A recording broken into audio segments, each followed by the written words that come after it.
Hi students, see, the limiting reagent concept in stoichiometry is very difficult to understand. Many people get confused over here. So students, in order to overcome this confusion and in order to solve any problem that is being asked on the limiting reagent concept, we will just try to understand this concept with the help of a small animation. Okay, if you understand this animation, immediately you can solve any problem that is going to be asked on the limiting reagent. Okay students, now the concept is, suppose for the preparation of 1 cup of coffee,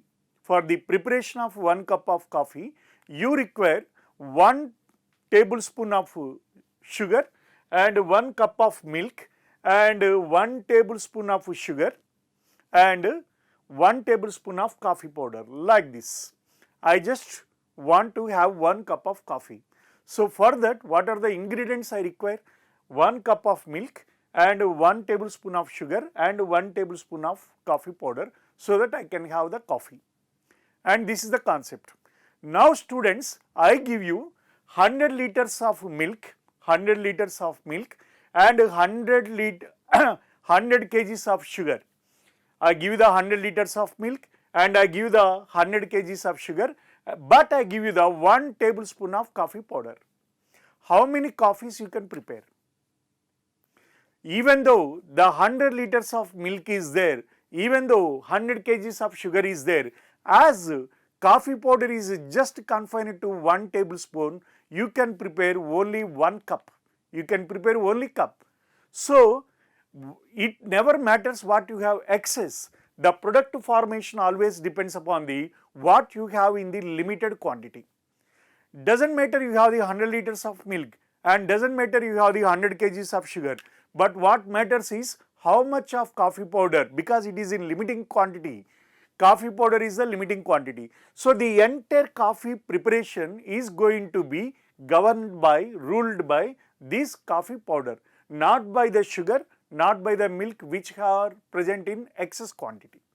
So in the similar way, in a chemical reaction also, the reactant which is present in the limited quantity, which is known as the limiting reagent, is going to decide the how much quantity of the product is formed. So the reactant which is present in excess quantity never matters, will not come into the play. What matters is the reactant which is present in the small quantity. For example students, N2 plus 3H2 gives rise to NH3, and this is the reaction. As per the chemical reaction, as per the stoichiometric reaction, 1 ml, 1 volume of nitrogen requires 3 volumes of hydrogen, so that you will get the 2 volumes of ammonia. When 1 volume of nitrogen reacts with the 3 volumes of hydrogen, then you will get the 2 volumes of ammonia formed. Suppose I give you the 2 volumes of nitrogen. So if 1 volume of nitrogen requires 3 volumes, 2 volumes requires how many volumes? 6 volume is required, but I give you the only 1 volume. I give you the 2 volumes of nitrogen and I give you the 1 volume of hydrogen. Basically, as per the stoichiometric reaction, the 2 volumes of nitrogen requires 6 volumes of hydrogen, but you have only 1 volume. Therefore, what is the limited quantity? What is the limiting reagent? Hydrogen is the limiting reagent because it is present less than it is required. So it is 1 volume. So now the entire ammonia formation now will depend upon the hydrogen, not on the nitrogen. You just forget about the nitrogen. So 3 volumes gives 2 volume, 1 volume gives how much? That is 2 by 3 volumes of ammonia. This is the answer. And this is called a limiting reagent.